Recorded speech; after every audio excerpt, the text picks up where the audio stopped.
La création, c'est finalement assez proche du sentiment que j'éprouvais quand j'étais petit et que j'ai lu ce poème au mariage de ma tante, se sentir tout petit devant quelque chose de nouveau et d'inconnu et d'un peu effrayant.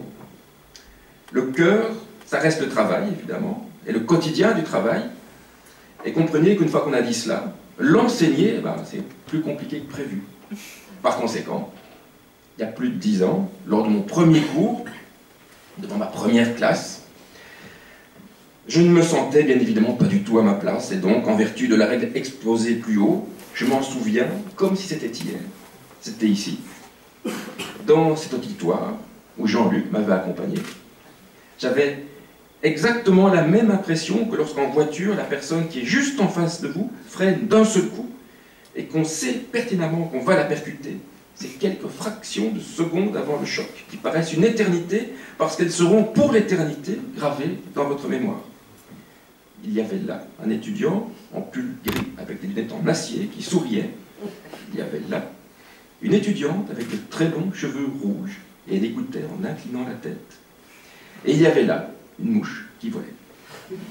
C'était ça mon premier cours, et bien entendu, tous ces détails sont imprimés avec précision dans ma mémoire.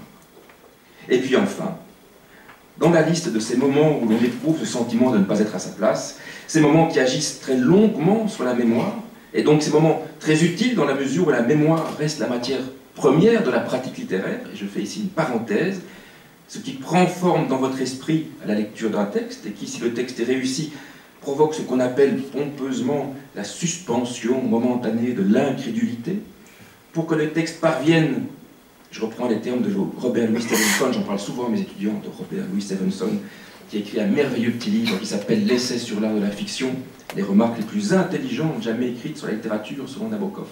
Essai sur l'art de la fiction de Stevenson, allez l'acheter.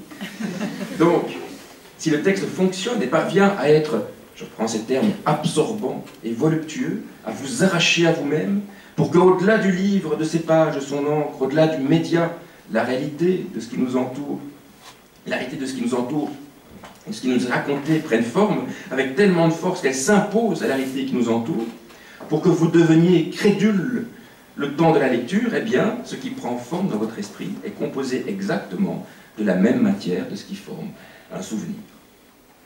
Bref, dans la liste de ces moments où l'on ne s'est pas senti à sa place, il y a donc, bien entendu, aujourd'hui.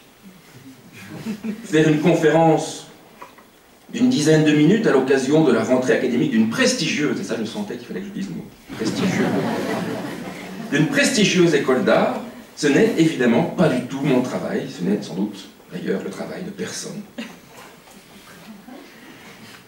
Et là, c'est le moment où j'en arrive au cœur de ce petit discours, l'idée d'un travail qui ne serait le travail de personne, et par conséquent d'un travail dont la qualité principale demandée à ceux qui se lanceraient dans sa pratique serait l'incompétence. Pas l'incompétence technique évidemment, car pour écrire, comme pour peindre, dessiner, filmer, photographier, coudre, imprimer, relier, sculpter, graver, il faut bien entendu la maîtrise de la technique. Je dois connaître les lettres, les sons, la formation des mots. Mais si j'écris ce qu'il a déjà été fait 100 fois, de la manière dont cela a déjà été écrit 100 fois, je resterai toujours sur le seuil de la création. Je serai dans la répétition. Et la répétition, c'est l'ennui. Et pour reprendre le fameux titre de Peter Brook, Le diable, c'est l'ennui. Pour rentrer dans le domaine de la création, je dois nécessairement aller vers un lieu où je ne me sens pas à ma place. Un lieu où je sens que ça résiste. Parce que si ça résiste, ça veut dire qu'il y a de la matière. Et peut-être que la création, c'est ça aussi, la recherche de la matière et le refus de l'inconsistance.